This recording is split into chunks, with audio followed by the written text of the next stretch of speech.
you don't have peace. Check. Number two, you don't have control over your life anymore because especially when you're defaulting, because it's not every time you borrow money that you don't pay. Once you begin to default, it becomes too overwhelming because now you've taken money you cannot afford to pay back you, and there's a lot of pressure.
Yeah, most of them.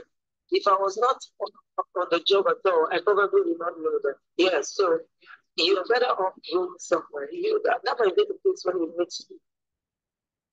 If your husband takes care of all the bills, you will not need your money.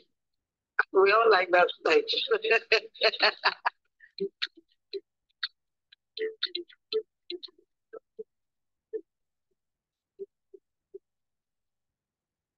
Yes, it's everywhere today. If you look around you, to the left, right, even within this room, you can be sure that there's somebody you know represented today.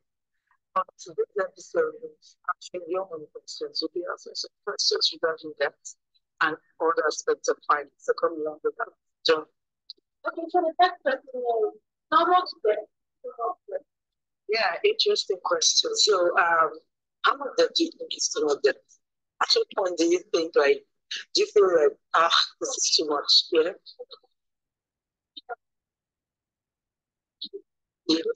You lose your peace. What about you?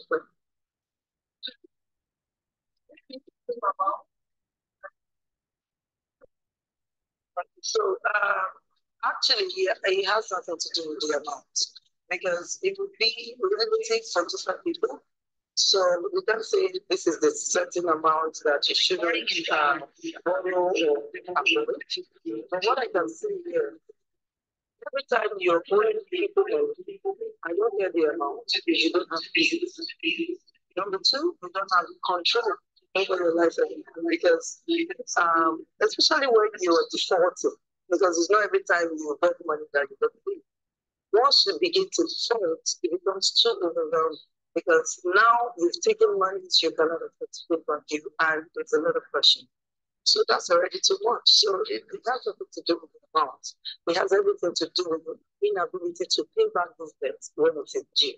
So the moment you find out, well, I am not able to meet my debt obligations, and you know, that's it. It's even overwhelmed. So it's, as we always say here, I recommend that you leave debt free. But if you have to get any loan from anywhere, keep it within the amount that you know you can afford to pay back, either with a salary, in installments, and but make sure it's not something of the world. Because the moment you start to default, that's too late. Actually, next question here is my transport benefit for that salary. Okay, so the first thing to make sure that you do is to keep your job, right? Because you really need to have money to pay the bills. Interesting thing is you have an income that can pay your transportation.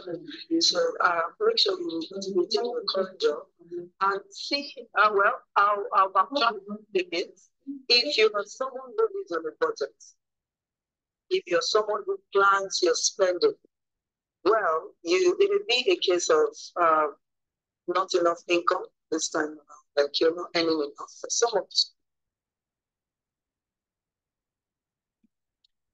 some people it is not, especially when you don't budget, you don't track your spending, you're just assuming that my money is not enough. That's a different case. If you're a financially disciplined person, in other words, you make your budget, you give them a spending plan. Well, the next step would be to see how you can grow your income so that you can have more money for other aspects of your life. Because if you're spending 50% of your income already on transportation, that's too much. So your income is not enough. So it's either you ask your employer for something to buffer the. Okay, good morning, everyone. It's afternoon. Good afternoon. Please let me know if you can hear me. I'm not sure if it's that video that is the problem.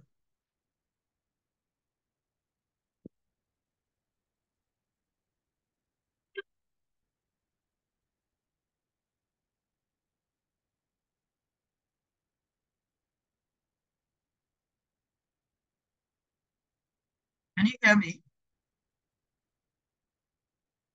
Yes, they can. Okay, great. So maybe that video just, the network is running. All right. So thank you so much for coming for the webinar. Happy Workers' Day, everyone.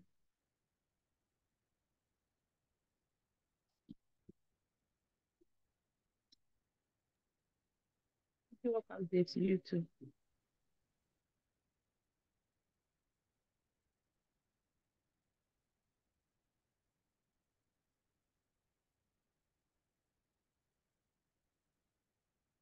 So I'm just going to share my screen and then we'll get started.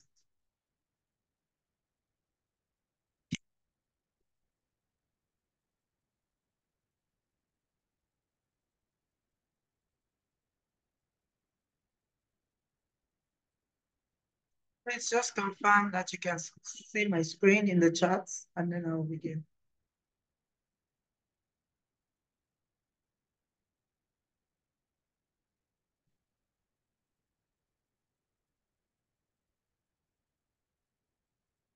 Okay. All right, so let's go. So welcome to the webinar once again. My name is Toyi. For those who don't know who I am, I'm the founder of MoneyWise and Affluence. And today we're looking at investment basics. So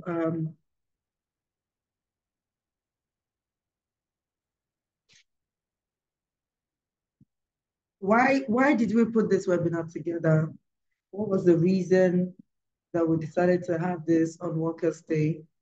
One of the reasons is because I was once, well, I still work, but I'm not an employee like that anymore. So Um, but I've been there before. I worked in Zenith Bank for 11 years before stepping out to start MoneyWise, and I still work for MoneyWise, and I am still an employee.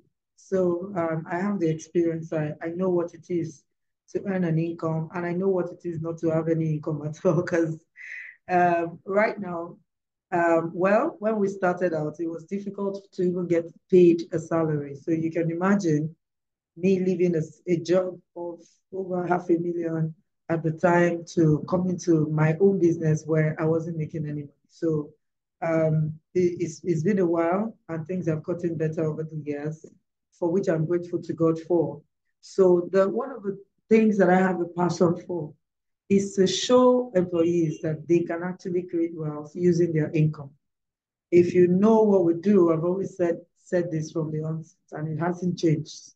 Because your number one wealth building tool is that income that you have, that opportunity to make money that you have. There are a lot of businesses. Some people think, oh, the day I start my own business, then my breakthrough will come. But that's not really the case. We have a lot of businesses that start and die. First 5 years, they're gone. So if you're able to work and earn money, that's an ability. And then if you're able to do business and earn money, oh, that's a big deal because it is not every business that generates income. The reason you're able to earn money where you work and you keep increasing your earnings as they keep promoting you and your income grows is because you're adding value. If you start a business and the business is not seen to have a mass appeal or is not seen to be valuable to customers, they're not going to patronize you. So it's going to take you some years actually to work out and fine tune your skills and products so that it can become something that customers want to buy. This is why business is difficult. So you need to understand that bottom line is, do I have an income? And that's what the focus should be. So our goal here today is for me to show you again, as I've always done, how to get started on the journey to financial freedom using what you already have. I'm not here to talk to you about something you don't have, what you already have. It is your income. That's why it's a webinar for employees. All right, so how many can see this particular slide? Can you see the video part of the slide? Just let me know you can give it thumbs up or just let me know in the chat.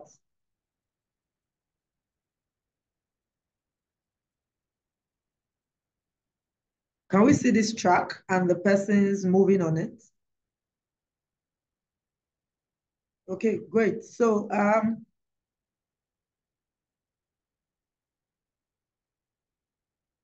good. So bottom line is this is a roadmap. There is a roadmap to financial success. Um, if you don't mind, because I want this to be a bit interactive, what comes to your mind when you see this slide? What comes to your mind?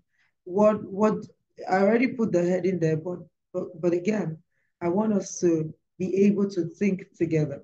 What comes to your mind when you see this slide? When it comes to financial freedom, investment, or investing, what comes to mind? Please, I'll watch out for your charts.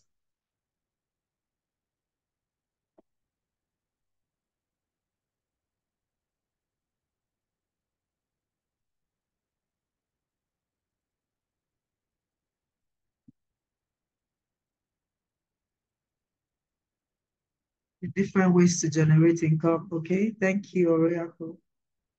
Different ways to generate income. Yeah. Any other person?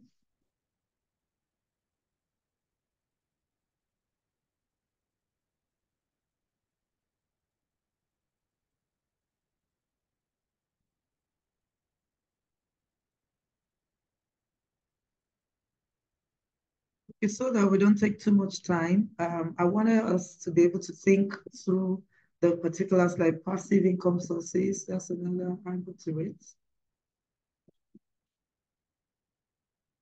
Thanks, Ikiroka. Okay, so what you see here is a roadmap to financial freedom. Now, I don't know if you've heard me before. I always say that your the journey, financial success is a journey, or getting to achieving wealth is a journey. And that's why you see this track here. It's a journey with different turns. It's a journey with different tracks. You can take a turn to go buy shares. You can take a turn to buy invest in a house. You can take a turn to get bonds or whatever investment you choose, commodities, whatever they are. We're still going to look at types of investments ahead of this session. So please stay tuned. But the truth of the matter is, achieving financial freedom is a journey. So as you see these people walking on this track and moving and going on, they are walking towards something. And regardless of whatever turn, there are different people, as you can see, taking different turns. But everybody here, and I'm going to explain this to you now, everybody here has the same goal. It is to achieve financial freedom. Ultimately, financial freedom, wealth, becoming rich, whichever one you choose to call it, everybody here has a goal. So there is actually,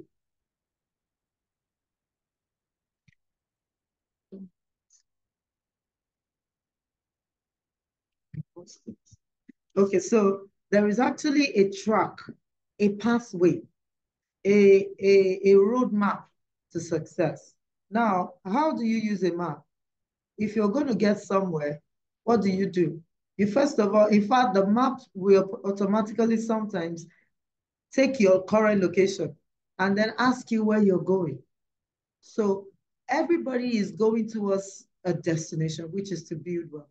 So it's a journey. It can involve you taking a turn towards the shares route or the house route or the bonds route. But ultimately, we are all heading towards the same thing, and that is to create wealth. So these are a few points I want us to note as we go on. From that image, you can tell that there is a pathway to financial freedom. And that pathway is investing. So if you're here, you don't like to invest, you're too afraid to invest, you are not getting it right. You will not be able to create wealth or achieve financial freedom. And I'm going to show you why in a bit. Financial freedom also, or success, as you would call it, is a journey. It will take time. Journeys take a process. Journeys takes an effort. Journey takes some time. If you're going to move from where you are to another location, it requires an effort on your part. You must get up. You must take steps. You must move. So it is a journey. So it's not something that may happen in a second. It is not something, I was reading a research recently, and it was talking about the fastest people that became wealthy. The fastest of them is still 1 year old, and 1 year, rather, 1 year, and it still had leverage. All of the Amazon and the Yahoo and all this, Mark Zuckerberg of Facebook and the person of WhatsApp, all of them did 4 years at least. 4 years, despite the fact that they had the leverage of technology for them to become billionaires. They did 4 years. So it is a journey, it's a process. And then the next thing is the destination for all of us together is the same thing, wealth. Now, the goal or what wealth is will mean different things for different people. For me, when I think wealth, I think, oh, being able to invest as much as I can in the work of God. For some other person, is being able to own homes all over in every city in the world. For another person, it may be that, oh, let me just be able to take care of my family, send my kids to lovely school, have enough for retirement, and I'm good. The destination is wealth for everybody the same, but the goal per person will differ based on different persons. Now, the goal, we can take different turns to achieve it. We mentioned that. Some persons can decide that the first thing I'm going to invest in is the stock market. Another person can say, no, I'll do money markets. Another person can, oh, wait, it's bonds. We can, and someone can say, oh, I'm going to do a pocket of the three. Depending on what you choose, we can take different turns. But ultimately, we're working towards the same thing. And then, of course, you have to start from somewhere. If you look at the image I showed you, this guy at the beginning had money. He was going to start with that amount in his hand. And The goal is that that money will become the treasure that you see at the end of this design. So why are we not investing? If you and I know and understand that investing is major and important, why are we not investing? I'm just going to touch on these 3 points and we can move on. The first reason why people are not investing is lack of planning. What do I mean? You don't plan your finances. You spend it all and spend it all. You don't have a portion of your income set aside for to pay yourself. You do everything else but to pay yourself. You spend, you shop, you live large and all of that, but you don't pay yourself. And now the self we're talking about is not the self now, it's your future self. You don't set anything aside, lack of planning. Another way that I will look at lack of planning is the lack of planning to invest. Some of you have the money, but you don't even think that investment is that important. You feel like you're waiting for one bulk money, then you can call Tonya Lassie and then she can advise you on how to invest it. But that's not supposed to be it. You are supposed to start investing from where you are right now. So lack of planning is one of the reasons people don't invest. Number two is lack of financial education. Oh, I get that a lot, a lot. It's just that I'm a disciplined person. I probably would have like maybe 200 million worth of people's money with me. Because 2 weeks ago, I still got a call. Someone wanted to, she didn't know what to do with 30 million. She needed to keep it somewhere. So if not for the integrity that I like to build my business on, I would have said, "Oh, bring it. I'll go and use the person's money." But you're not like legal, like licensed to do that. You shouldn't do it, right? So every day, someone still met me yesterday. I want to invest my money. Another person, they keep coming. So you will see that it's not that they don't know they should invest. They just lack the education when it comes to investing, and that's essentially why we're having this class, so that you can know some things about investing and start taking action. If you already have taken action, some people invest and stop. I used to be like that. You just invest one off and that's it. You don't know, it's the consistency that counts. So lack of education, some people don't know where to invest. They don't know the types of investment. They are not sure where they will put their money and they will lose it. Different reasons why people don't invest. Another reason is the fear of losing money. So you tried it before and you lost your money and that is it. But that's not supposed to be the fear, the response you have. Because why? Because we understand that without investing, we can't achieve financial freedom. If I don't take this path, either if I don't go on this journey of investing, I'm not going to achieve financial freedom or create any wealth at all. You won't. That's the truth. So I must be comfortable investing. Whether I lose money or not, I must invest. That's the mindset you must have. That's the mindset of wealthy people. And when you have that mindset, then I'm going to show you other things you should do. But that fear of the money you lost before should not cripple you or stop you, right? Let me just be looking at my money like this. Hey, I try this and try this. You're not, it's the way my pastor would say that we go do our own thing and then come back to blame God. Like, God, and I've been serving you all these years and see how you still allow this to happen to me. But we don't really check our own end and our fault in it. What do I mean? When you were going to invest that money that you lost, did something tell you that this return is not realistic? Or is it just some sort of greed in you that wanted to get a high return, get rich quick, and then you got burnt? Because if you're realistic with yourself, you will see that, oh, it was me. It was my fault. A lot of times I say this, the problem, 90% of the time, is not with the investment. Some investments are bad. The problem 90% of the time is not with the investment, is with the investors. Is it that we lack education or we just want to be greedy? And so you jump at every offer because you think that, oh, I can, if I just do this suddenly in 3 months, I can blow and all of that. It doesn't work like that. So you can't allow that fear of the money you lost to cripple you. And a lot of people lose money. I can never forget a friend who called me one day and she had put in about 8 million into forex. She lost it.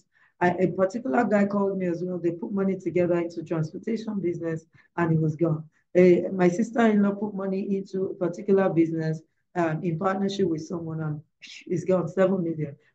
In fact, the SEC report on the money's fraudulent investment monies that have been lost is in excess of 300 billion or so. People lose money all the time.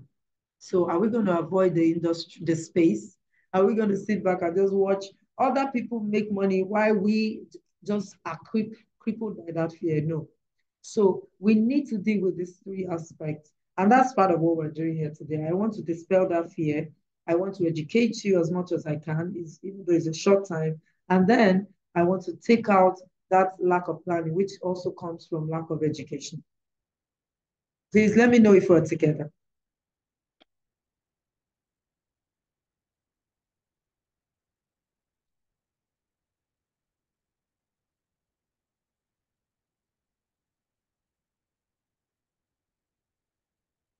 Okay.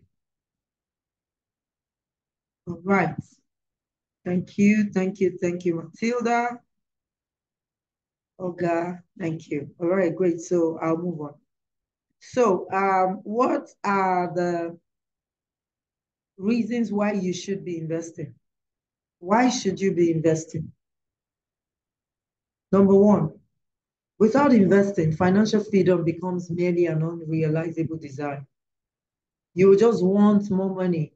You just want, there's this thing in us. We just want more money. That's why we want to create multiple sources of income. That's why we're looking for alternative ways to make money. That's why we just want to work harder. For those who want to make money the right way, they realize that, okay, I need to put in more and all of that. But without investing, all of those dreams will never materialize. They will never. Because what is investing? Or let's first of all, what is financial freedom? It's a state where if you worked or not, you will always have money for the quality of life that you want. So you determine that quality and standard of life and say, you know what, let me work hard now so that I can have this amount of money at so time in my life, and whether I had to work for anybody or not anymore, the days I decide to just sleep in and watch movies all day, I will still be fine. That's what financial freedom is. Freedom to do what you would like to do without limits or constraints. Not that you're not disciplined, but you don't want to imagine that you need a car and you cannot afford it. You're not financially free yet. But when you get to a state where you need something and you can afford to get it, that's financial freedom, right? You want to impact lives and you can afford to get it, that's financial freedom. Please, let me mention that if you would like to ask your questions, you can use the question tag.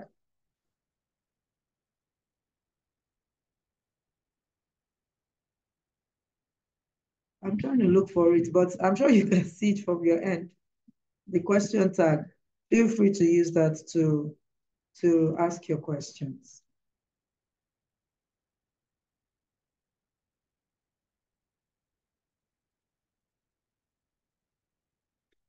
Right, so it's not going to, we're not going to achieve that state of financial freedom if we don't invest. So let me know if you've not started investing here. I just want to sample, um, do a quick sample. If you've not started investing, let me know quickly.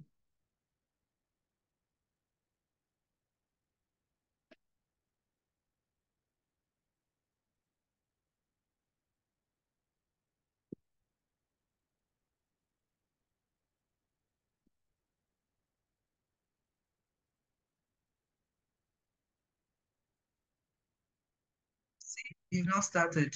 I haven't really started. I've not started. I've not started. Not investing. I've not started. Wow. So we have a number of us here who are not. So do you feel like with what you're hearing, you're willing to start, you're ready to start? Because that would be my that would be my joy to achieve this for us today. That would be my Workers' Day gift to us. That okay, with what I'm hearing, I think I'm ready to start. Because again, I found out that people don't realize that if you're going to achieve success in anything, you will need to, if you're going to achieve success in anything, you will need to exert some effort, sometimes physical. You might need to go to that bank physically to open that investment account. You might need to, push yourself a bit. You cannot be comfortable with not investing. Please don't be comfortable with not investing. It is, let me say it this way, it is not godly for you to not be investing because even God, the creator, is an investor. We are his investments. So we need to get to start investing. Another thing is you must realize, and this one, maybe I can stir in you a little fear with this, and fear is good sometimes, is you're going to grow older. You're going to get to a point in your life where you don't have energy to work as much as you work right now. I'm going to get there as well. We're always going to be stronger now. But even if you had all the strength in the world, I don't think you will want to be doing the kind of up and down that you're doing right now as you're younger. So there's going to be a stage of your life where your energy just does not match up anymore. So the question I have is, how do you intend to survive that time? Are you depending on your RSA, your retirement savings account, that little money?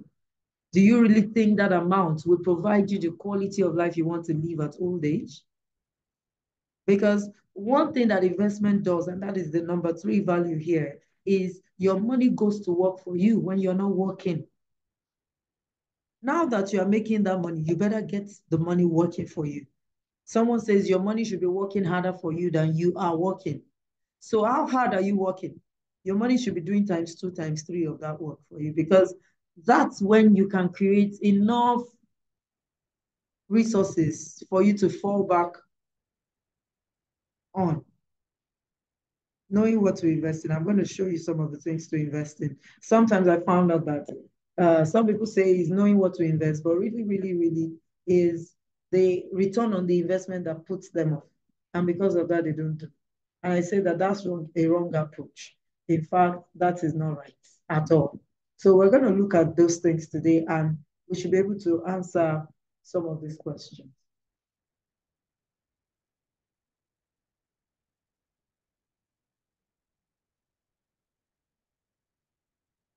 So when your money goes to work for you,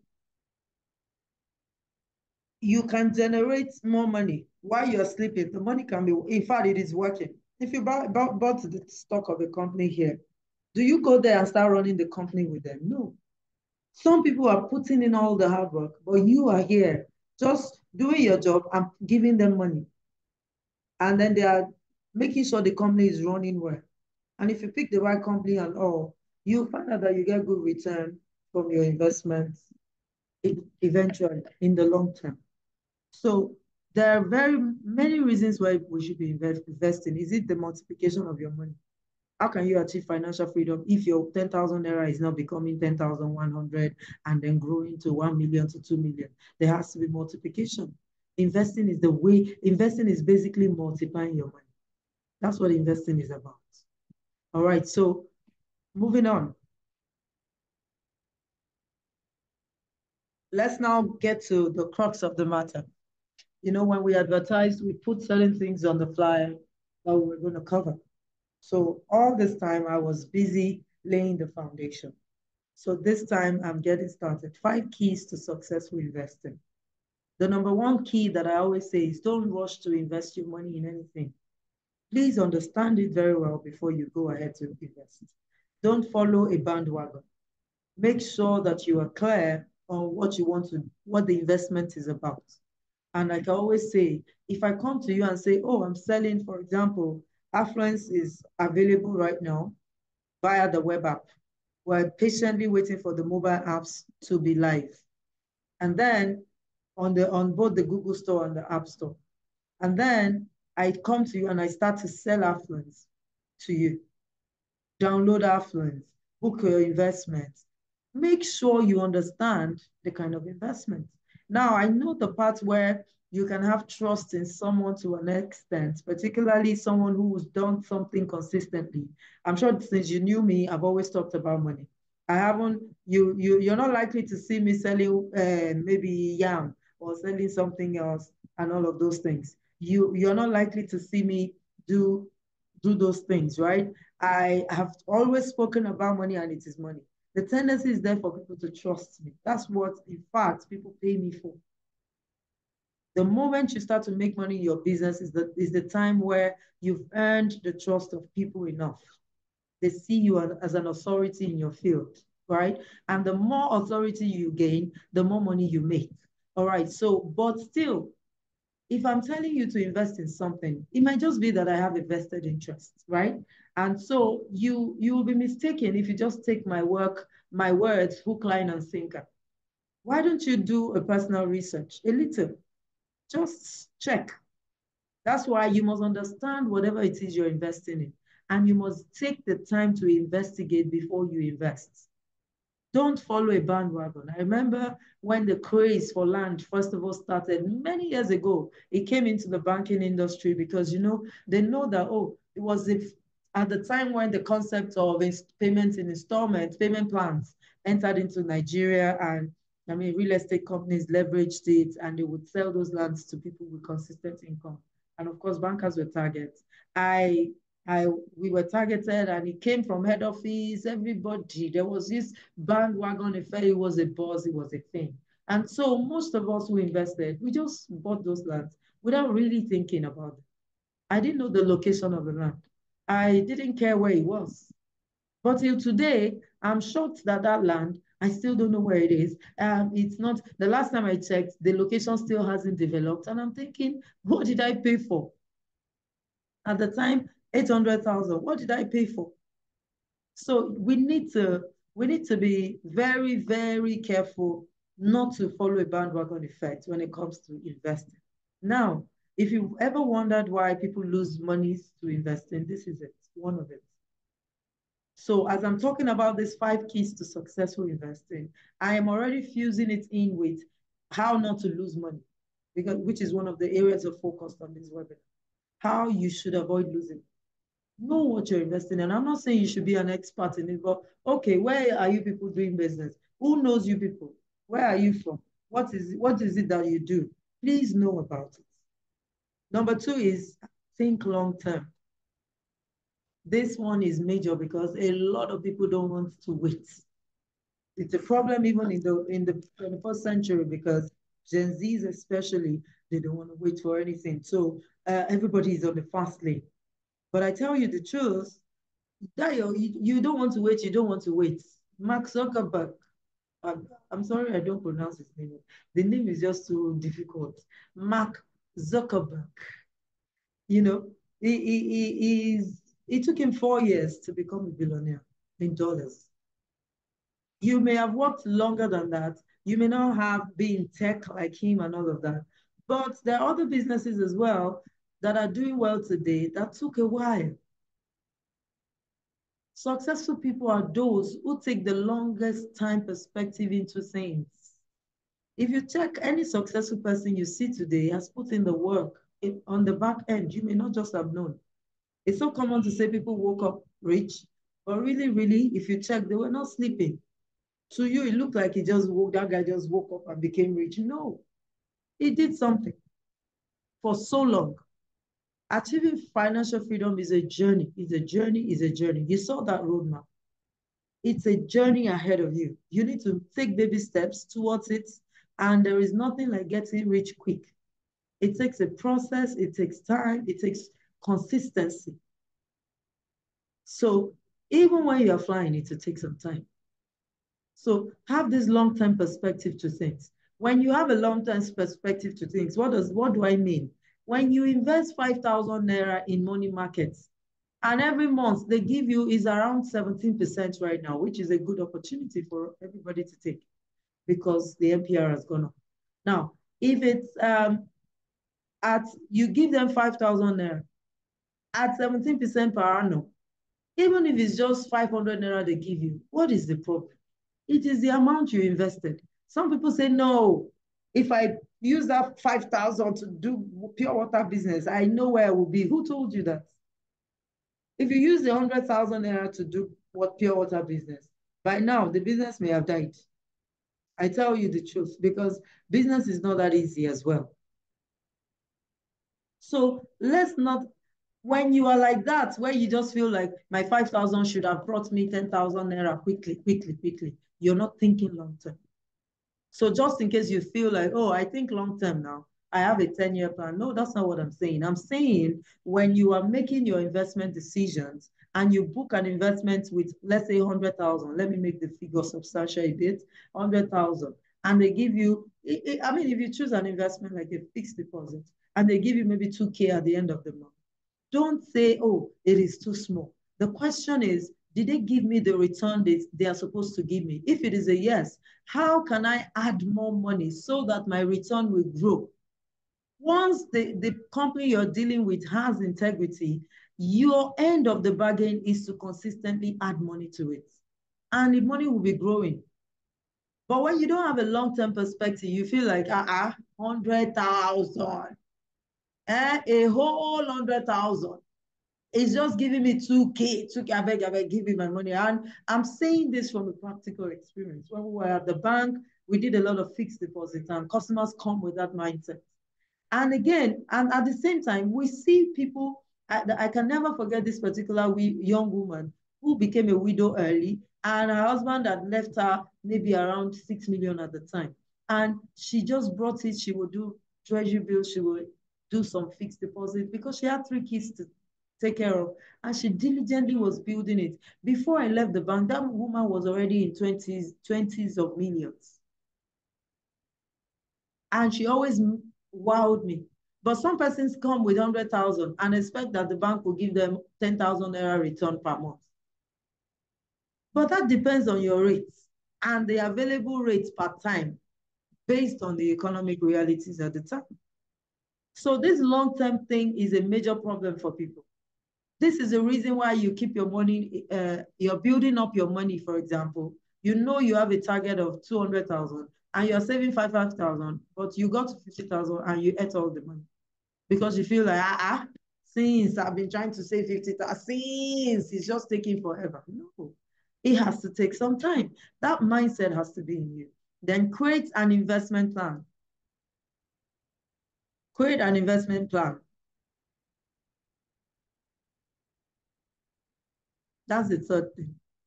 Sorry, I think the screen just freezes sometimes. Okay. So let me know if we're to get together. What are you learning and all? I don't want to have a webinar that will just be me talking today. Let's chat. So just leave your comments in the session, but create an investment plan. Planning is powerful. There's a saying that if you fail to plan, you plan to fail. Like by default, you already plan to fail if you fail to plan. Planning is very, very, very, very powerful. And I want to encourage all of us to have an investment plan. What is an investment plan? Very simple. Oh, this is what I want to achieve in my investments. This is how much I have. So where will I put the money? Oh, this is who I am. My risk appetite is quite low, so I don't want to take the risk, right? And then you then say, okay, if I don't want to take the risk, what are the low risk investments available? Oh, we have money markets, we have treasury bills, we have fixed deposits, we have savings in high yield interest and all of those things. Okay, I'm going to look for that kind of investment and I'll book it.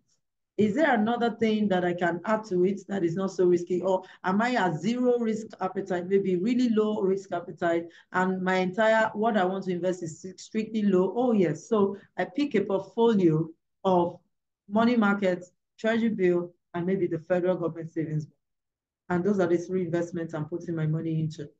Now, why did I say that these 5 keys to successful investment will guard you against losing money?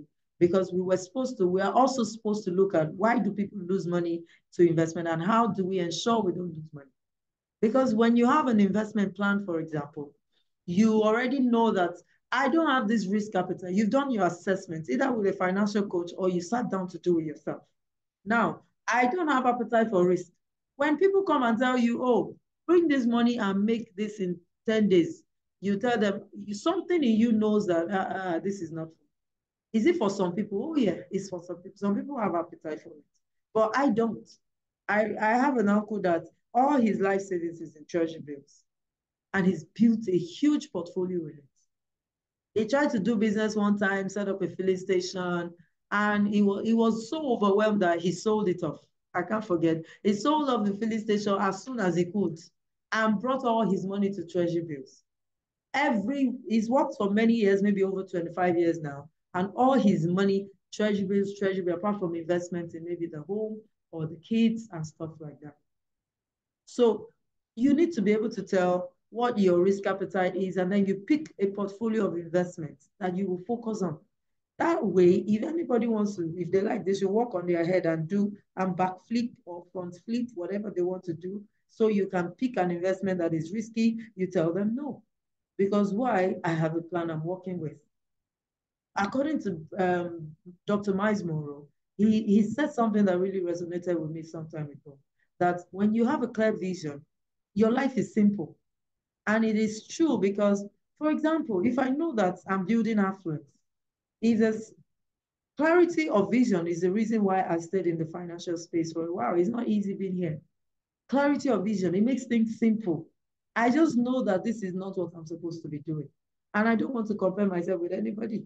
So there's no way you want to lure me to come and do something that I'm not interested in doing.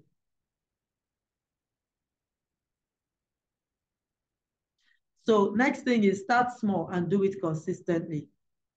Maybe this is one of the most powerful keys. Maybe. Because what some of us do is we start and then stop and expect the money to grow magically. No.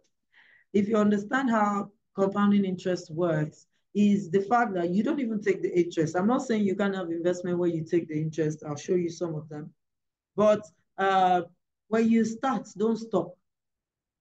Why? Because your income does not stop. You don't earn 1 month and don't earn the rest, except you're not in a good place of work. And that you can find another place. But if they pay you every month, why shouldn't you invest every month? Have you thought about it? If I earn every month, why shouldn't I pay myself every month? Because when you invest, you're paying your future self. So you need to make sure that when you start,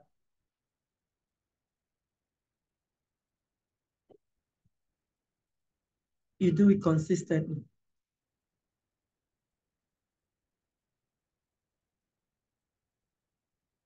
Right. And then the best time to start is now, as we are speaking. So as I begin to show you some investment, if you can do it on the phone, why not? You get to it immediately.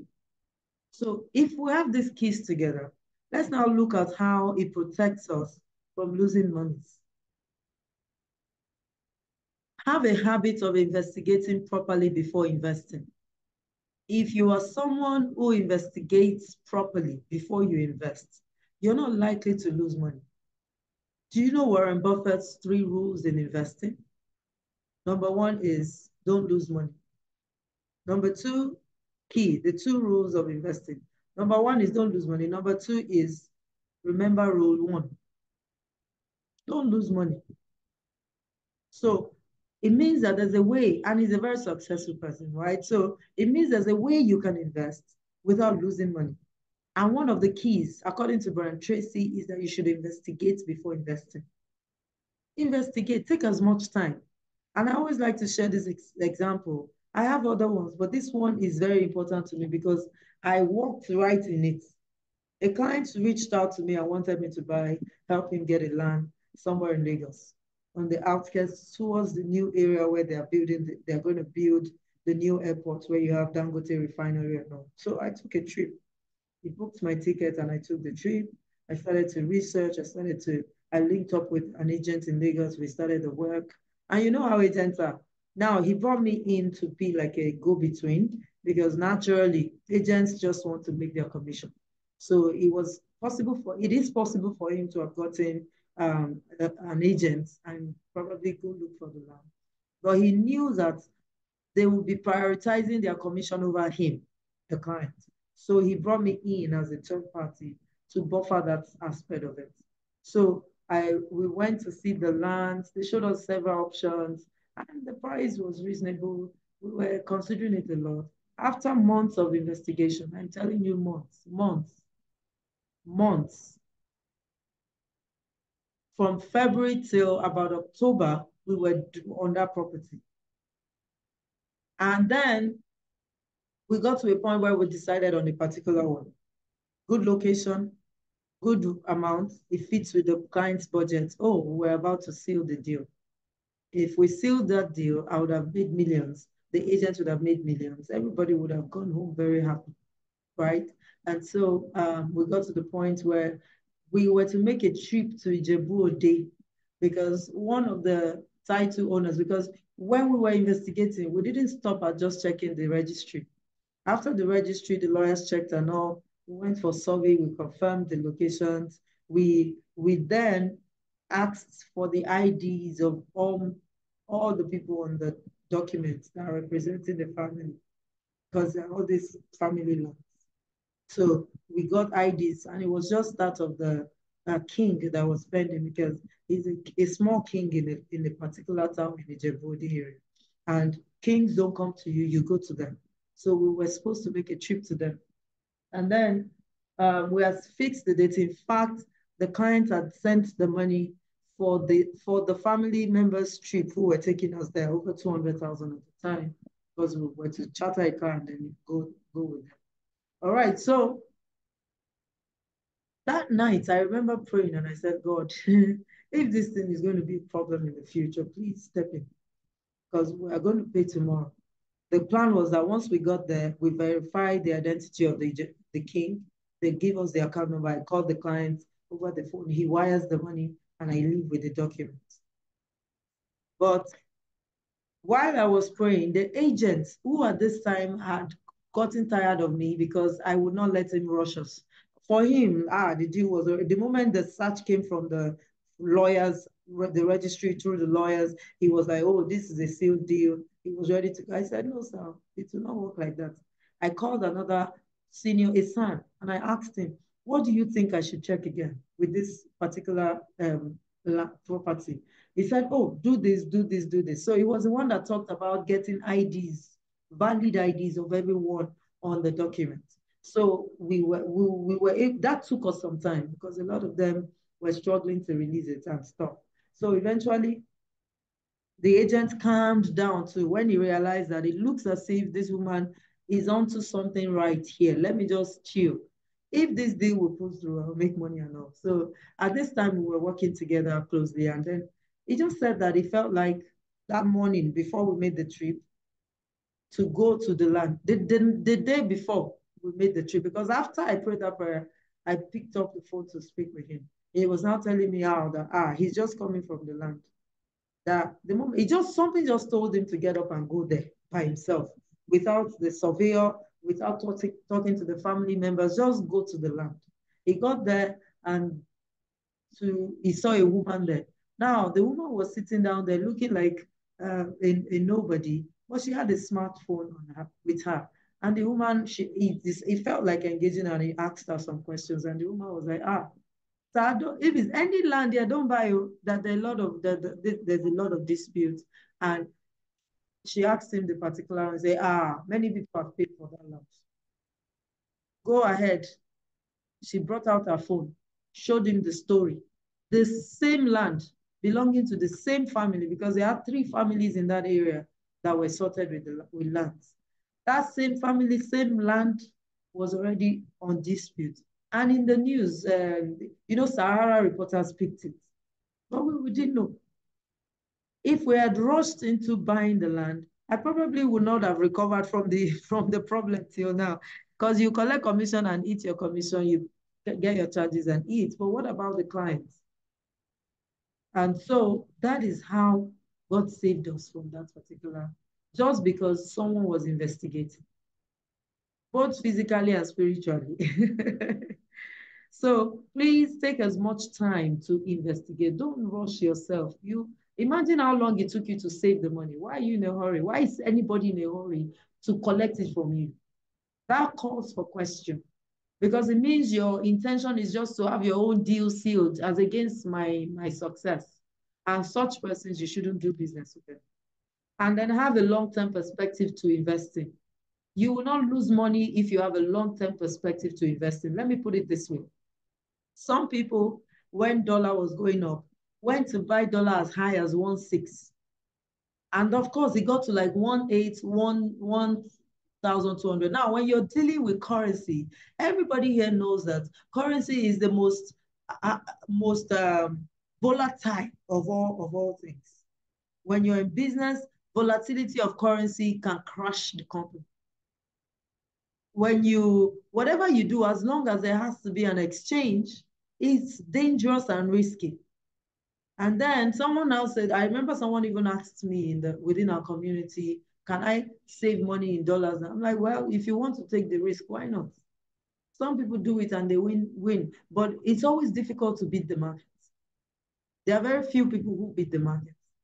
And it's not like they really beat the market, they know what to do from years of experience. So don't just, you bought dollar at 1.6 and then it started to come down and it started to come down. What do? You wait. Long-term perspective.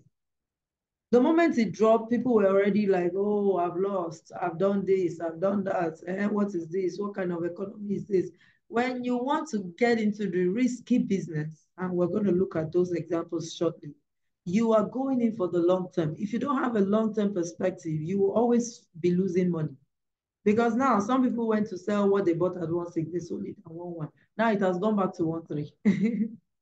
So you keep seeing this long-term thing play out in the choices that people make when it comes to their investments. Now, have a plan for how you will get rich and stick to it. Have a plan for how you will get rich and stick to it. If you don't have a clear plan for how you're going to get rich and work with it, it will always be a problem. You always lose money. You know, I said it earlier. If I know that my risk appetite is low, I've checked it, I just don't have mind for all these kind of things, then there are some investments I can't do. So if you like, be begging me with the investment, I'm not going to book it. For example, I remember in doing marketing, I met a man, very wealthy man, and I was begging. You know how marketing became a begging affair at some point? I was begging this man, begging, begging, begging. And the man kept insisting. It's not that I don't want to help you, Toyin, but why should I move my money from the bank where it was at the time, I can't remember, and move it to Zenith? Why should I do that? Can you tell me the value that you're going to add to me that is different from what I'm getting in this bank? And I never really could answer that question for a long time. I just couldn't answer the man. Because really, really, really, why should he? And that's exactly the same thing. If I have a plan for how I want to achieve success, I've already sat down with my financial advisor. We drew up this plan together based on my goals, based on my risk appetite, based on the level of income I have. Why should anybody want to come and disrupt that plan? The only thing that is permitted to disrupt your plan is economic situation, or if your personal life takes a shift. For example, when you made the plan, you were not married. Now you're married, things can shift. You didn't have children. Now you have kids, things can shift, right? But people should not come and use investments to returns to bamboozle you and you fall for it. If you put these 5 keys in place, which is a summary of these 3 points, you will avoid losing money to the wrong investments. Are we together?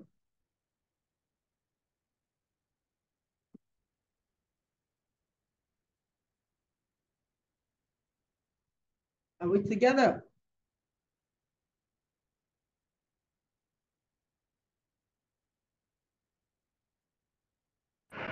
Yes, ma'am. We are. Thank you. Thank you, everyone. I can see your chats. So now let's move on to how do we begin? So, I saw a lot of people when I asked said they don't have investments and all of that. How do we begin? Where should we start from? This is where I found out that many people also make the mistakes that you want to start, you just hear about one crowdfunding thing that is bringing money to people. You just carry all your money, all the little money you save, you just go and put it in it, and then it goes down the drain.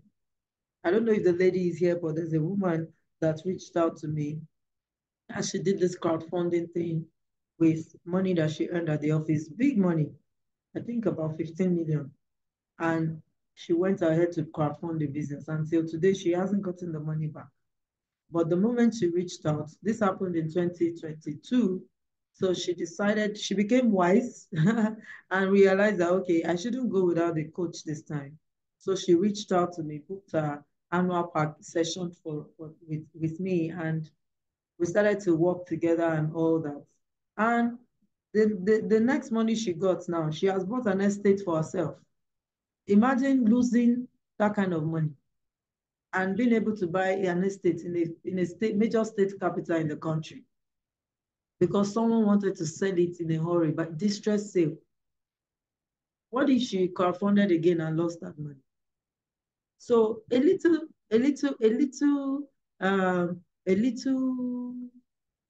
thing can actually just save us something. For someone now attending this webinar is just it for you, and you'll be fine. For another person, you might need to take it a step further to book a personalized session. You might need to join the community. You might need to read a book. You might need to attend another webinar. You might need to take a course. You might need to do different things. By the way, you can join our community. I noticed that some of us are on the WhatsApp, but we're not on the online platform. And that's where we're moving to eventually because um, it's it's easier to manage on the platform than on the WhatsApp. So eventually we're moving there. And today is the 1st of May. If you haven't joined, for you to move to that community will be paid from today. So, but I'm going to leave it for today because it's Workers' Day. So if you haven't joined, because most of the things we do are on there now, we just use this WhatsApp for information. The articles, the online courses, they are all on that platform and you can be part of it. And it's still for free right now as we speak. After this webinar by 12 a.m. midnight today, we're going to turn it off and it will become paid subsequently. So being on the WhatsApp group is not enough. So let's move on to how it should begin. When I want to invest, a lot of us said we haven't invested before. I don't know where to invest. Where should I begin? Now, there are 3 main baskets for investment. I learned this from a major mentor, Tony Robbins.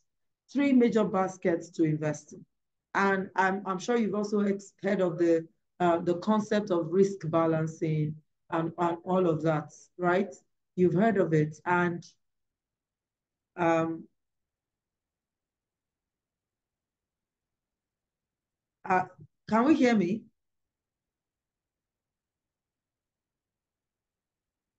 Someone said it's breaking. Okay. So I'm sure it's from your end, Joseph. Not sure. All right. So when you want to start out your investments, there are 3 main baskets. The first one is the secure basket. The second one is the risky basket. The third one is the dreams basket. Now, these 3 baskets cover different areas of our lives per time. Now, when you hear a secure basket, now this information is powerful because the moment you know this, when you put your money in a low risk investment, you're not expecting a high return. There's no magic that can bring a high return. It is always low risk, low return, right? Education is very powerful. So I already know that there's no more amount of money I want to put in money market. This is the return I will get. And so if you're not getting higher than that, because you already know that this is the return I'll get, you're not bothered. Yet you're putting money there. Why? Because there is a purpose for that basket. The monies in that basket is not money that you want to risk. You need your capital to be preserved. So that's the purpose of a secure basket. If you look at the word secure, it's a fallback basket. Oh, if I step out too much and something goes wrong, this basket is always there. It's always a fallback that I can rely on any day, anytime. Inflation can touch it, the value can reduce, but your money is still your money because you still have access to your money. And there is no economy in the world that is not topsy-turvy. Every economy is up and down. So low risk, low return basket is a must-have for everybody. Every person you know in the world, the Tony Robbins, the Ray Dalio, all of them, they have these baskets. Everybody, I've had the privilege to speak with billionaires. They have the baskets. Their monies they never touch and they don't risk it. In fact, some of them, their conservativeness is not here. They don't even do money market because they are not, they just, the only thing they are sure of is bank. They don't do fintechs, they don't do asset management firms. They just leave the money in a bank because they are sure of it. So everybody has it, and you should have it as well. Number two is the risky basket. High risk, high return. Sometimes the medium risk is also here. But this is where you begin to explore. This is where you begin to try to gratify some of the desires you have in terms of your level of risk. If your level of risk is moderate or if it is a medium, at this point, you will be looking at medium risk investments. If you have a high risk appetite, you'll be looking for really high risk investments. But the bottom line in this basket is the higher the risk, the higher the return. So if you're looking for aggressive growth, if you're looking to multiply very fast, you'll be considering this basket. Now, the question is, why would I want to take any risk? Everybody needs it. Because it's in this basket you can have some exceptionally fast growth, and you should give it a chance.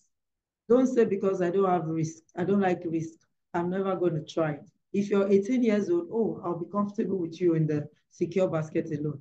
Or if you're 40, you need speed. You're just starting. After 20 years of work, you need speed. So this risky basket is very important for all of us if we're going to build well. It was a risky basket I put into when I stepped out from a secure job to come and do my business. It takes a lot to build a business. So that's risk. Some people, when I came out of the bank, I can never forget, different people would call me then. One person pulled me aside one day and said, how did you do it?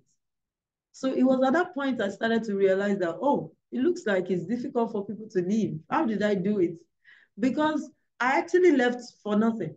You don't leave your work for business when you don't even, it's not like you had maybe 100 million somewhere saved up for that business. I just left. Well, of course, because God told me to leave. So it was really a step of faith. I took a risk of faith, and it was a very high risk. So that falls within this basket. And then we have the third basket, which is your dreams basket. I want a vacation for my family. I want to take a master's degree. I want to do this. I want to do that. I want to build a second home. These are dreams. And they come within this basket. Now, this basket has a combo of the two, depending on how fast you want the dream. If you're saving for your child's education, for example, you may want to take some risks, but you don't want the risk to be too much. It's in this basket. It's a dream, and it can fall either within the low or high or medium risk terrain. So this would vary. This will combine both baskets, right? And every one of us are required to have it per time.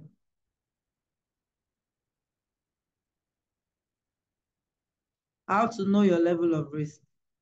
Okay, please, Joy, note down those questions. Any question that is being sent in, please note it down and pass it to me so I can answer them later on. Okay, so do we understand this basket thing? Before I move on.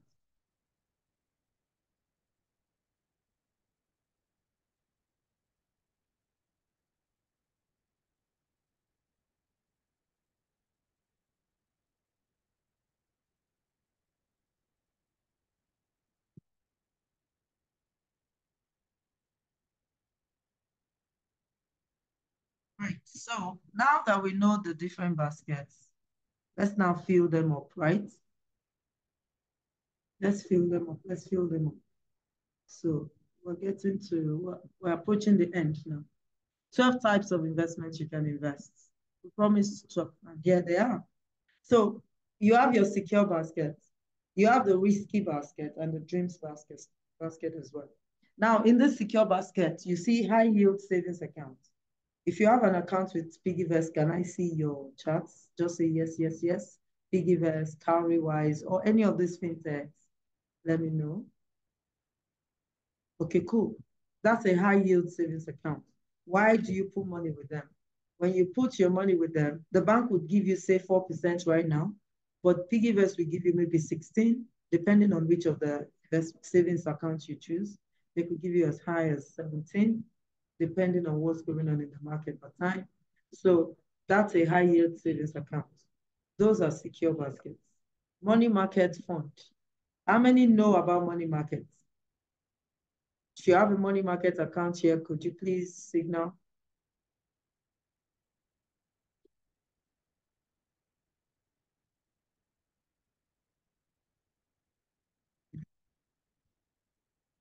Okay, good. So money market is simple. We want to buy a bond, a federal government bond, and the bond is for 7 years. The bond is minimum of 10 million, but I don't have 10 million. A federal government savings bond is secure, but I don't have the required minimum capital. So an organization comes together and say, we are the go-between, which is what Affluence is going to be doing. We're the go-between. You have just 5,000. I'm sure 1,000 people if we put 5,000 together, that's already 5 million, right? So let's all come together and pool our funds together to invest in secure investments. That's what the money market fund is. It's that simple. Now, people are licensed to then collect this money and invest it for you. And they take a commission on the return of the investment. Tiffany, is it secure? Very secure. Why? Because of the things they invest your money into. And by their regulation, they are not supposed to take risks on your money. You must be able to get your money out anytime, any day. Now, the beautiful thing about money markets is the money is there, you can withdraw it as you like. It's like a normal savings account. It's just that the more you withdraw, the lower your interest, your return. We know what fixed deposit is just locking up that fund for, say, it's something like the safe lock that you do with PiggyVest, right? You lock up the funds there for 6 months at an agreed rate of return. So at the end of that 6 months, you get your capital back and the agreed amounts that you're supposed to get. Now, when there's a major shift in the rates of return in the economy, oh, they will apply it on your investments. But of course, if the shift is upwards, most banks or financial institutions don't change it. They just make more money for your money. But the return they promise you, you will always get that. It is safe, it is secure, and this is some place you can put your money. Treasury bills is another way that we can secure our funds. Treasury bills is you borrowing the government, the federal government of Nigeria money. It's called a sovereign debt instrument because whether President Buhari leaves and President Tinubu comes in, your money is secure. It is binding on the new president to pay you back. There are investments that is not binding. So treasury bills is binding. What's the difference between treasury bills and money market? Treasury bills are, well, money market funds are invested in treasury bills, some of them, based on tenor. And treasury bills, you can book treasury bills directly from the bank.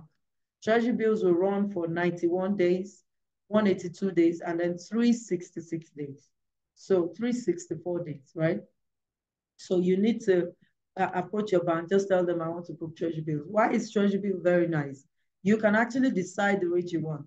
So people get very ambitious, and if we check based on the report, treasury bills are booked every 2 weeks. So it's done every 2 weeks, fortnightly. And then if we check what was bidded last time, if, for example, people bidded and the highest rate bidded was maybe 19%, you can, and the person got it, right? You can bid and not get it. If you bid a rate and you don't get it, you won't be booked that week. You have to wait another 2 weeks. That's how treasury bills work. So if you feel like, oh, I want to try 20%, the bottom line is in treasury bill, you can put any rates there. But if they are not going to sell at that rate, they will not book you for that week. You'd have to wait the next 2 weeks. Now, there's a secondary way you can buy treasury bills, and that's with the money market instrument as well, through a stockbroker or an asset management firm. But if you want the primary rate, you need to go to your bank, fill a form, they'll bid for you, and you can get out and you can start your investment. It runs for 30, 92 days. I already mentioned that.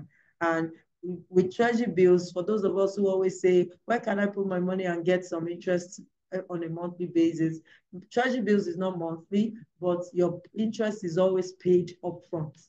Imagine you're booking money and you are so sure of return that they give it to you ahead. They are so sure of the return. It is that safe.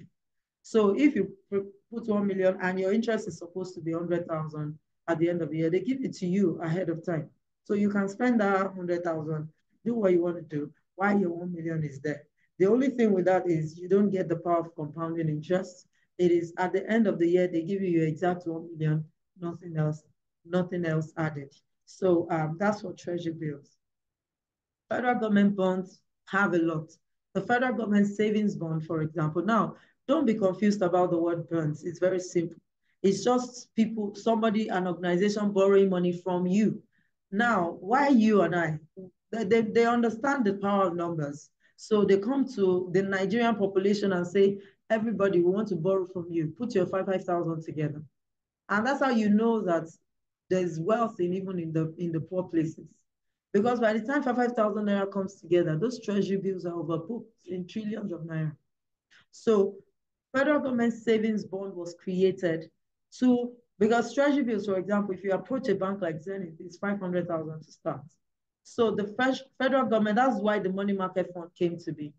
Now, money market is anytime you can withdraw, but the federal government savings bond is just created with a different feature to raise more money from people. So in 2013 or so, I think, this particular product, not 2013, maybe 20, I can't remember, something, but the bond was created so that they can raise more money from you. So they name it something else and attach different terms and conditions. Now, for the federal government savings bond, it is tenured 2 years and 3 years minimum. So if you put any money there, you can't take it out until 2 years or 3 years, depending on the one you choose. Excuse me, you can buy through a licensed broker and you can buy directly from the stock market. Now, at the time they started, it was 13%.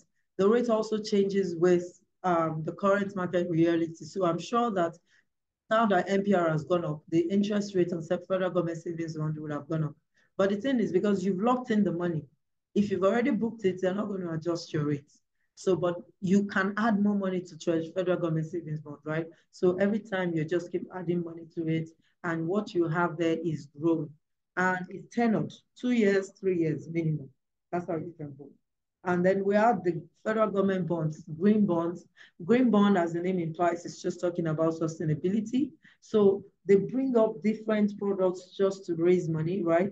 They call it green bonds because it's going to appeal to a certain type of people who believe that our climate should be safe for people to live in. And that's what that's how they build their business to be sustainable. They do everything they do to be so their investment also has to empower or go into things that are sustainable. That's what they call green bonds. So they believe that the road they are going to build with the money, they're not going to use fossil fuel to build it. Maybe everything will be powered by solar. That road will be solar powered, the lightings, everything. Even the construction trucks that are working will not release fossil fuels into the carbon monoxide everywhere in the atmosphere and damage it even further. So that's what green bonds are. I'm sure you've heard of Sukuk. That's just another bond created for Muslims because by their law, they don't earn interest. What they do is they share profit. So if there is a profit in the venture, we share it. So the Sukuk is structured with that in mind for those kind of people who are religiously inclined. So it can come up. Now, we also have corporate bonds, but that will come into the risky basket. Now, a corporate bond is, I don't know if you remember, Dangote raised a corporate bond last year while building the refinery, right? And that comes into the risky basket, actually. So I'm not going to cover it here. Please let me know if you got that right for the secure basket. So, and also please tell me if you're going to, which of them you're going to consider starting with.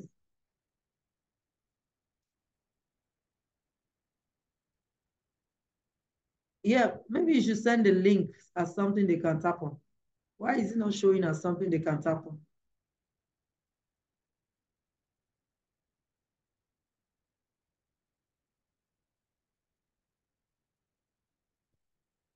Just copy the link and paste. Stop putting click to join the link.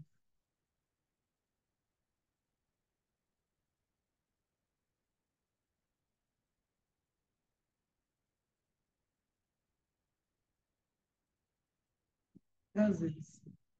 Thank you, Jefta. Okay, good. Treasury bills. Good. So let's go to the risky basket now.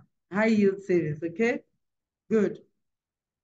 Joy, you have to put HTTP for it to be a clickable link.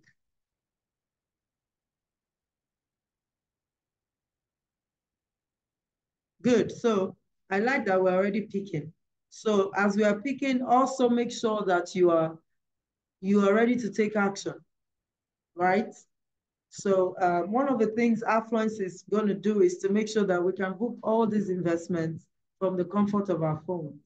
Those are the things we're putting in place on Affluence. So risky. I'm sure you know about stocks and shares. What does it mean? You are giving your money as a loan to companies and saying, use my money to work and give me return. So when you buy shares of the company, you own a portion of that company. It's one of the best ways to create wealth. And if you check, a lot of investors have money in the stock market. So either as in public companies or in businesses, as you see as the second option there, where they invest with you and say they're taking 30% of your company and all of those things. A lot of investors have investments there, major people you know in the world today. So either you buy stocks or you invest in someone's business. Now, when you're buying stocks, there's a rate per time that the shares of that company is selling on the stock market. That's the amount you're going to buy it at that time.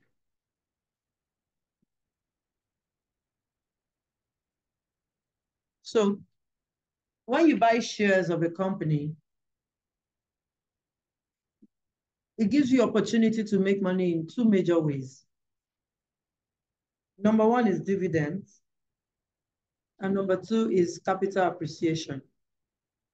If the business is doing well and their value keeps going up, the value of their stock, if you own 10 shares of it, 10 times the current value, that's your money. It doesn't matter how much you bought it. 10 times the current value, that becomes your money that you have. So imagine that you now own 10,000 units or 20,000 units of a stock of a company. It is good. But the thing is, it's risky because human beings are at the helm of affairs, right? There's no sovereign backing of a government like you see with the secure baskets. So a human being can die, they can mismanage things. That's what you see with companies like Binance and all of them, just pure mismanagement because money just has this power and hold. But when a company is listed on the stock market, they are very regulated. So they have eyes watching what they do. When they're not, yeah, they can do what they like. But once they are listed, and that's why the process for listing a company it can take a while. And one day I believe that Affluence will be listed. And we're going to make sure we do everything we're supposed to do to make sure that we're a company that is trustworthy enough for the population, the world to invest in. So buying the stock or shares of a company gives you income in two ways, in dividend and in capital appreciation. Now, it is, so what maybe I should have put risky / long term, because most of the time, what we call high risk is long term, right? So there is nothing wrong in investing in the stock market. There's nothing wrong in taking those risks. Please take the risk and be comfortable with it. Number two, now, how do you invest in the stock market? Through a stockbroker, right? There are apps that allow you, they are still stockbrokers. They are your go-between, but they just made it comfortable that you can do it from the comfort of your phone, right? So you can leverage such platforms as well. Now, when you're investing in a business, you can do it in two ways. It doesn't have to be buying the shares. It could be that you're giving them a loan. So there are two ways, either debt or equity. Now, equity is shares, and then debt is, I'm giving you 100 million, you give me 120 million back in 5 years. That is debt. You can invest in businesses like that. Some people have made a lot of money. Some people are called venture capitalists. You have a lot of funding companies that are putting money into businesses. It's more prominent with fintech companies and all of that, where someone brings their money to invest because of the prospects of the business. When you are doing this, you need to be very careful.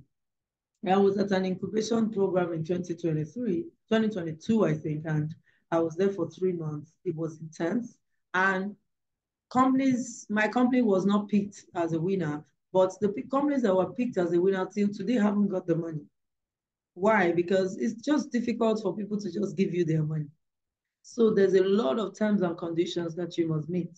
And they're going to take the time to watch you to make sure that you qualify. So it's not something that people just jump into. So the question I always have is, why do people who are you and I, general people, just think we can jump at anything?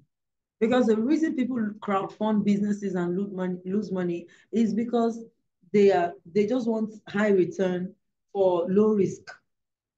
You shouldn't make any noise or talk about it in a negative way. If you put your money into my business and I made it clear to you that you're going to get like 35% monthly, you should know that that is high risk.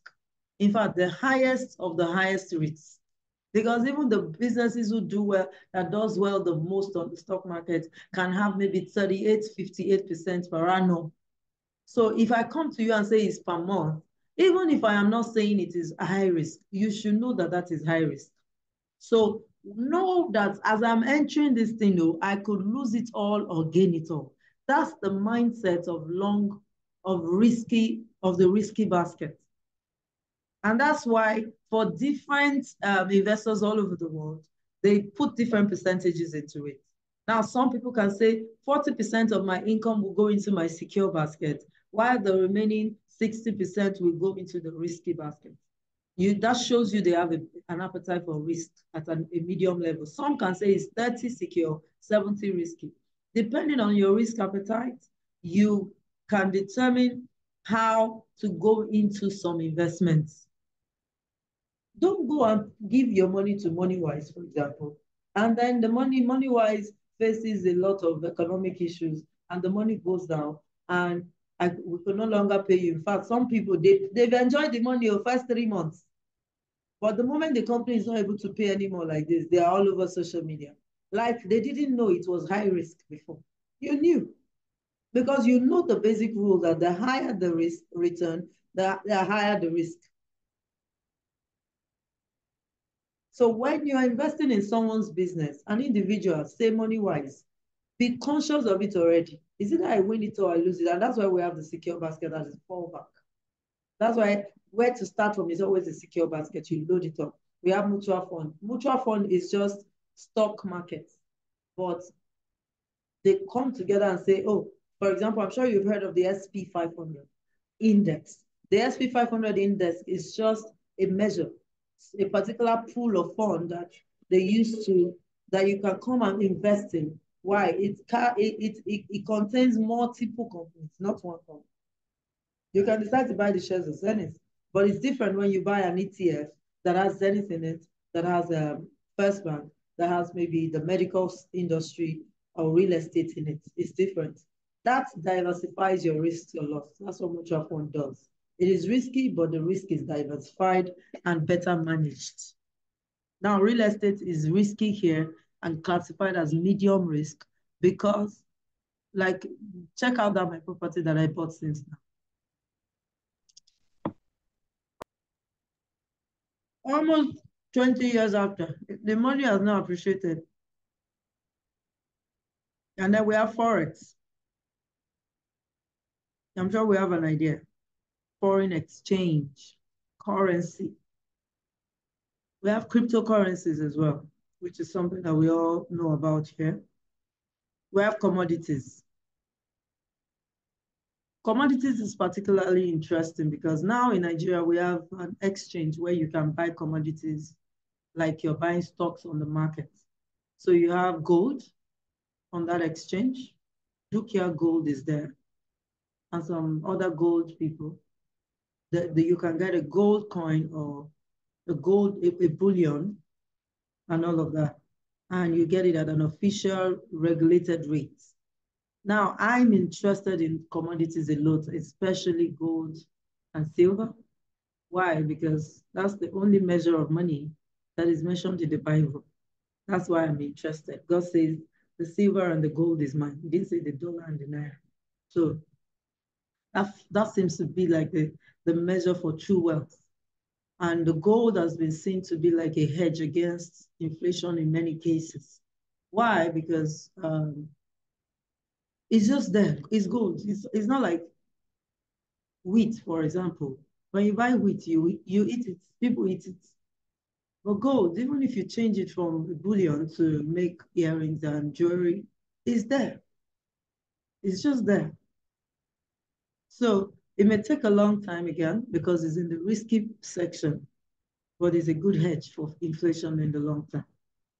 We have, and one of the partnerships we're seeking out is with the Lagos Commodities and Futures Exchange to be on affluence so that people can actually buy these things from the comfort of their phones through partnership with them. Then, of course, you have oil, crude oil, and all the stuff. That's another, it's risky, but that's another area where people make money. Now, commodities strictly on the exchange. People do it on their own, but strictly on the exchange if you want to buy. Those of you that do cryptocurrency, you know where you buy them, right?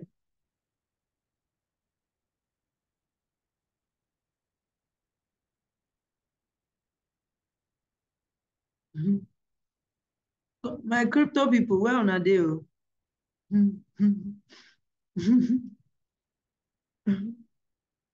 Olamide said yes.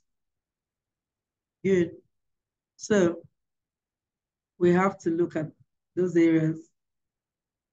Then we have the dreams basket, which is a combo of the two. I already talked about it. Whatever the dream is, how you want to achieve it, you determine and start investing. Now, where is the balance in all of this?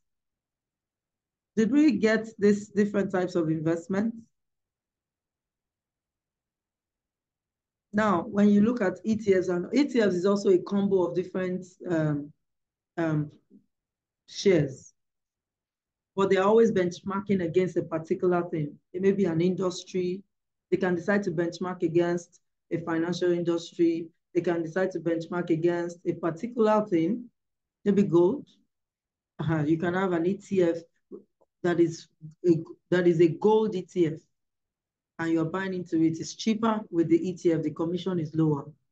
That's why people buy. So all of these platforms create different investment portfolios as well for people to invest in. They make it easier for people. Yeah, so that's that on the three baskets. So moving on, we're gradually approaching the end of this webinar. Please send in your questions already. So here are a few important things to note when it comes to this basket. Always start with your secure basket. Don't carry your only savings and say you want to do crypto. Don't carry your only savings and say you want to buy stocks. Make sure there is a fallback.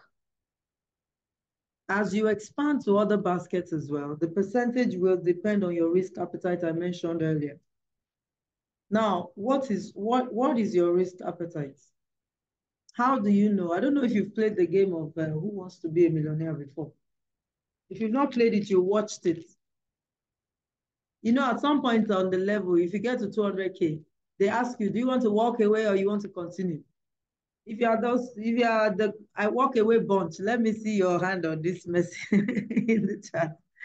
The walk away people who are also shouting, walk away, walk away, walk away, and all those things.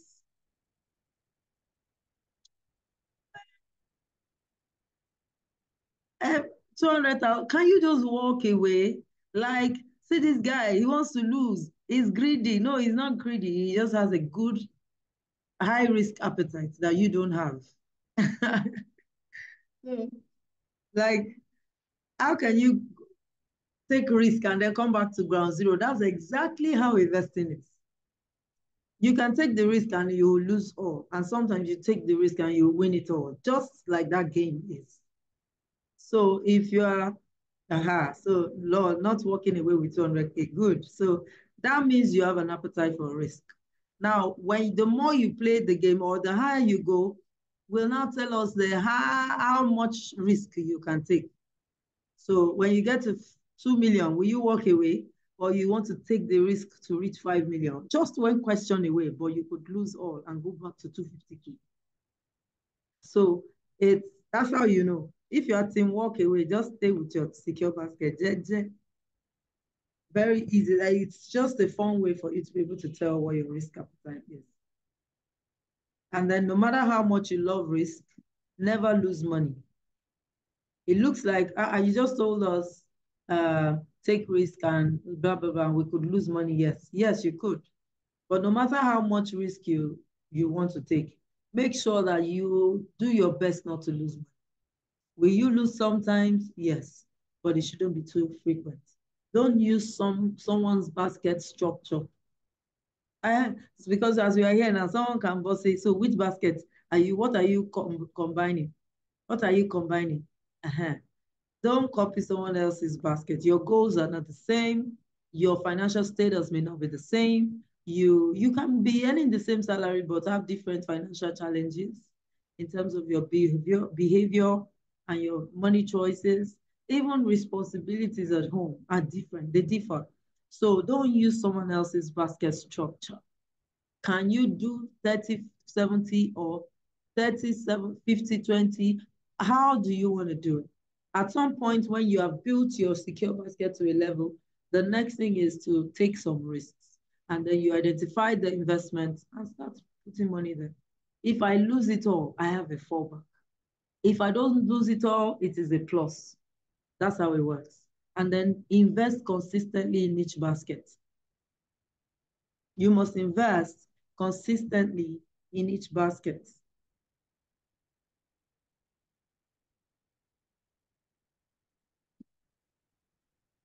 The key to success, one of the keys to achieving financial freedom with investing is to do it consistently. Don't do it once in a while. Because when you do it consistently, you're leveraging the power of compounding interest. And that power is the eighth wonder of the world, is magical. You'll be shocked how little monies can accumulate in a short time. Pick an investment. So what are the things to do when you want to get started? As a newbie, as an experienced person, which investment do you like? From all of this now, some of us already gave me some suggestion, but I'd like for more people to suggest.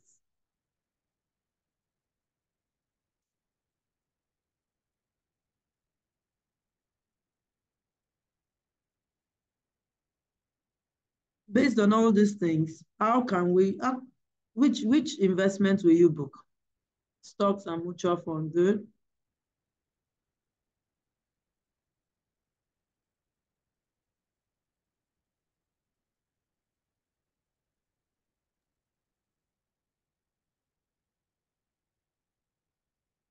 Stocks and commodities, good.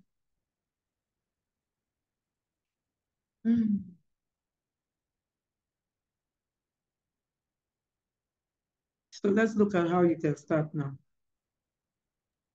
Money market and stocks, good. How do I'll take questions shortly. Joy, put them together as one message so that when I start, other chats will not be, you want the silver and the gold. Me too, I want the silver and the gold. So pick an investment. We have picked now. Research on it. So how many are going to go and research on it even further, even though I talked about it? And I'm going to share here the investment folder we have that has more of these details and some things that we have.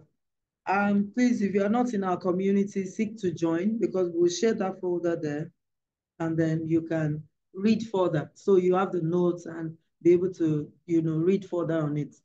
So research on that basket. And then when you've done your research, I'm going to answer our question soon. When you've done your research, Assess the financial implication. What do I mean? Is it an investment that I can start right now, or it requires me to save up for it? So if the investment, for example, is real estate, you know that if you didn't have savings before, you would have to save up for it. So it means you have to start down your savings. There must be a goal behind the goal. So for me to buy a real estate, I need about 4 million. So let me start saving up my 4 million in money markets, right? Or I want to take a risk of entering the stock market and see how in a year I can turn over 4 million to buy my first land. You can choose whichever one, but you must do an assessment of the financial implication of your investment choice. How much do I need? It's just 5,000 for money market, for example. Mutual fund, 5,000. So once you have assessed that, you then begin to work your finances to make that amount available. If the land is 4 million, I'm going to save it in a year. Divide it by 12. That means there's a certain amount you must save every month. That amount, how do I save it? You live on a budget and make sure that amount is saved every month in a goal behind the goal account. The main goal is the real estate, but I will do money market for now till I arrive at that. And then before you book that investment, please check again. Make sure that you are making the right choice. Remember, the first rule is never lose money, and the second rule is to remember reward. Now, book your investment. Once you're clear and you have a goal, book that investment. Stop waiting, stop thinking about it too much. Book that investment, especially the no-risk investments. What are you thinking about? And then keep adding to it. See, this is the main key. Don't just put that 10K there and say, I've invested. No, you are not invested in nada. You keep earning every month, you should invest every month. So book your investment and start keeping the money there. And then keep adding to it and monitor your investment. Some people give money. That's why I don't collect people's money. Say, oh, let me just give you this money, Joe. I don't have time. You have to have time to monitor your investment. Because I might just be using your money to jollof. So you have to create that time. You just have to create it. Okay, so let me go to the next one. So what are the tools I can use to get started? You have investment apps, Piggyverse, Affluence. You can start with these platforms. Bank or asset management firms. The reason I keep mentioning Piggyverse is I'm not going to say you should keep your money until Affluence is fully ready. We're waiting for approvals on the store. So while you wait, you can do Piggyverse or any other platform that you feel comfortable with. When it comes to money market, for example, I recommend Stanbic any day, anytime. First Bank money market is also very good.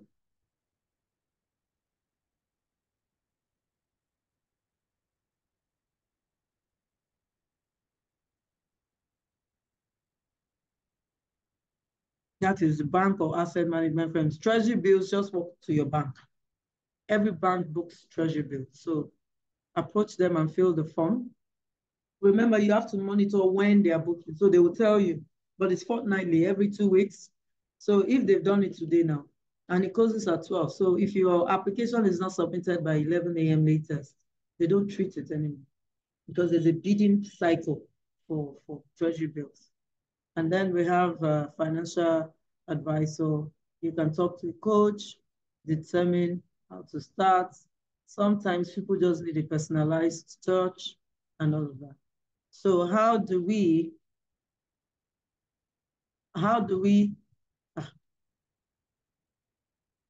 sorry, so here's my conclusion before I get to how we can help. There are many top habits of millionaires in dollars, but I brought these ones out so we can see them. They live debt-free. If you're here and you have debt, that's your number one goal this year, become debt-free. I'm telling you, you need to become debt-free. It's a trap you don't want to fall into. They have an emergency fund. Do you have your emergency funds in place? Can you take care of an emergency of 200K right now? So that's part of why your money market account exists. Just And you can add to those monies from the comfort of your phone. So why are you not taking advantage of it anyways? And then millionaires invest, which is the crux of the matter for today. They invest. Their money will not be, they will not become a millionaire if they don't put that money to work. And then they don't compare themselves with others. They create other. Now, comparison is so serious that it will lead to competition. When you start to compare your finance with another person's finance, you start to compete with them. Subtly, you don't know sometimes, and sometimes deliberately your competition is strong. Now, when you're competing with someone, you will spend more money than you budgeted. So people who achieve much with their money don't compare themselves with others. They create other income streams as well. They don't have one source of income. The research has it that millionaires in dollars have 7 sources minimum. So they are always creating something to make money. Now, creating other sources of income doesn't mean you should go and do a second job or all those things. It could just be that you're starting another investment fund. Maybe you're already doing stock, you just want to do real estate now, and you start to put. By the way, there's hardly any investment type you can't buy on the stock market. On the stock market, you can buy a real estate investment trust that allows you to invest in companies that are in the industry, right? Is it ETFs? Gold is sold like that. So there's hardly anything you want to buy that you can buy from stock.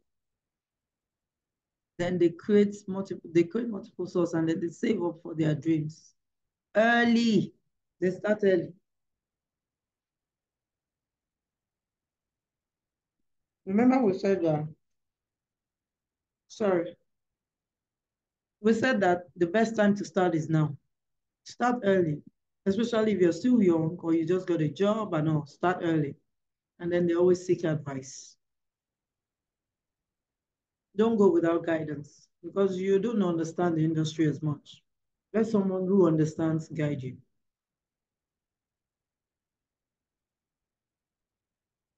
So how can we help as a business, as a company? Register on Affluence. I'm getting people to register on the web app so they can familiarize before the app is out.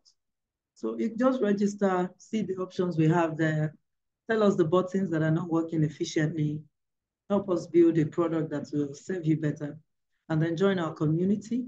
We created that platform so that people can go there and just learn about money. When you're thinking about learning about money, maybe upgrading your financial literacy, making a financial decision, and you need direction, that's the platform to go. We have courses there. I said it that from today, it will be paid. So after this class, you can join it for free. And then you can register for events. You can register for our events. Money Makeover Masterclass, Cohort 4 is going to come up in May. Is for those who are in this webinar, if you want to be part of Money Makeover, I don't know, there are people who have done Money Makeover here, and I know that it was really a great time with them, the feedback we got. The cohort 4 will start in the 3rd week of May. So from today, we're releasing the registration for people to register. For people who are in this webinar, we give it out at a 50% discount. So instead of 50,000 naira, because it's a month class, month session is personalized. You are not in that class with anybody. Everybody will pick their schedule and then they will be attended to personally. So in Money Makeover, we talk about different aspects of your finance. We look at your budget. We create a new one together if it's not working. We look at your income. We see how you can grow it. We look at your work ethics. We look at different aspects of your finance. It's a complete makeover class. So it transforms your finances, definitely. I'm sure someone is here that has taken it. So I know people who took it and said, wow, after that class, I just wanted to be in your community. So they keep coming for the community and all of that. So it's at 50% off right now. If you are interested, just send a message on the chat right now or to the phone number that is being shared, and you can get your 50% discount. Just text Money Makeover, I call it MMM, MMM4 to the number, and we will give you the account details so you can register. It's a session that you get personalized, and we cover we'll create your investment plan, create your financial plan, create your budget, address issues that you're dealing with financially. And a lot of people run with that for a long time without even needing to talk to me anymore. So, and it's a session that you have with me personally. So if you're interested, please take advantage of it. Once we put out the flyer on our social media handles from tomorrow, it's no longer 50% off. It's going to be the full price of 50,000 because we've always done it for 50,000 and we're not increasing the price yet because we understand that the economy is challenging. So if you're interested, please take advantage of that. So thank you very much for listening in the last almost 2 hours now. Thank you so much. I really appreciate that. MMM4 to the number and you'll be sorted. Now, the question. Let me have the questions, please, Joy. I'm trying to look for them. Oh, the community is already disabled for, yeah, it's supposed to be effective today. I will do something about it. Just try. Okay, someone has sorted that out. Okay. I really want to invest. I'm looking for the questions. I really want to invest. It's been on my mind, but I'm just afraid like you said. I have lost good money to shares in the past before. Please help me out. If I may ask, what shares did you buy? What company shares? How do you start investing as an entrepreneur in this dicey economic situation? So if you're an entrepreneur, you're doing a business, your primary focus would be to keep that business alive. It's not time to, you may not have enough reserves for you to do other things, but I recommend a little amount saved up per time while you keep plowing back your money, reinvesting. It's an investment. So you are reinvesting into the business. It's dicey. So your brain is working on different things to keep the business alive. Any business that survives through these times will survive any challenging time. So you are doing a good job already if you are putting back the money in the business. Now, if the business is not making money, that's a different case. So we have to work out how that business can start making more money. Usually, businesses don't make money because people don't know what you're doing or you're not marketing it well. So I was listening to someone who is a very major entrepreneur today, Tara Durotoya. She was talking about how that as a business person, you must believe in your business. If you know the value of your business, you will sell it with passion every time you're talking to people. So I want to know what kind of, what is a realistic rate of return on investment? I will need to know the investment before I can answer that question. That question is really vague. I mean, because I just talked about just 12 investments. Imagine me trying to give you a realistic rate of return on all of them. So you will need to be specific. Talk more on ETFs and how we can invest there. It's the stock market, it's the same thing. So I think the Nigerian stock market is coming up with ETFs now, but most ETFs are international for now. You can use some of these apps to buy your ETFs. What do you call them? AmeriVest, all those international apps. I can get their names and share in the community later on. But ETFs is simply, I'm sure you know, maybe SP 500. That means top 500 stocks in the American Stock Exchange, pulled together. So when you buy it, you are buying into those 500 companies at a lower rate and all of that. So it's not a big deal. It's just a pool of shares. And you can invest through a stockbroker. So if you use a platform like MaryVest, for example, MaryTrade, you will have ETFs there. I'm not sure if Nigeria has launched their ETF, but I think they have. I'll have to confirm that. Oh, as a student, you get started from your small alawi. Don't spend all your allowance. Take 5,000 out and invest in money markets. Put it there. I remember a student who reached out to me many years ago when I just started. And I gave her the advice, save from your allowance. If you can spend it or you can save from it. That's what we don't realize. It doesn't matter how the money comes. They gave me as allowance. So what? Say put 5,000. You're not going to die if that 5,000. Let me tell you how I know that. When I was in school, I had these breakouts on my face a lot. So it made me feel very uncomfortable. And I had to, inferiority complex. Once I land in Ilorin at the time like this, I'm going straight to a supermarket to buy all sorts of facial products just to be trying it. And the more I use those things, the worse it got. So there was nothing I could do. But that's what I spent my money on. And I survived. Imagine. So 5,000 from that allowance, open a money market account and start. Do it with Stanbic. If you want, do it on Affluence. Affluence will launch in May by God's grace. We just have a bit of, all these international delays with Apple and Google Play Store and all sorts. But I believe we'll come out of it soon. So if you want to invest with us, you give us maybe the next 2-3 weeks, and then you can start. But even now, you can open your account on the Affluence app, and you can start putting your 5,000 on the web app, because that is working already. So what is the realistic rate of return? I've already answered. So how do I get to buy shares on companies like Coca-Cola, bank, international apps? They have apps now. Even on what you call it, cheaper cash, you can buy shares. If you open a cheaper cash account, there are plenty now. Coca-Cola, Microsoft, Netflix, Apple, all of them. You can, actually. Do you have an app on Play Store or App Store? We're waiting for approval. Please help us to pray. We've already uploaded. We're just waiting for approval. The web app is ready, even though we still have some features to edit and all. So I think I've taken all the questions. We'll keep talking more within the community. It's been a great time with everybody. Thank you so much for your time. I don't want to keep us further, so we will be wrapping this up right now.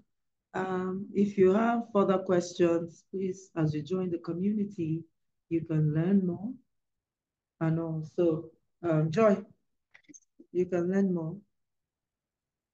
So I hope I didn't miss out on any question. There were questions initially. You're all welcome. I'm not a doctor yet. Hey, reading book now is a lot of work. After this webinar, I have to face my MBA. It's challenging, but I'm having fun. So, you're all welcome. Don't be afraid of investing. Please go ahead and invest. It's just so easy, actually. I wish I could show up on the phone. You download the Stanbic IBTC app, go on their website, open. It's easier when you walk into their branch. Enter a bank, their branch, Stanbic Asset Management. Open the account. And from your phone, like right now, I can add money, I can take money. It's very easy. So there's really nothing that should stop us anymore. Start with money market. Don't take too much risks at the beginning. Remember everything we said. Yeah. Thank you so much for your time. If you want any personalized coaching or you're interested in any of our services, please reach out. Thank you so much. Have a lovely holiday, everybody.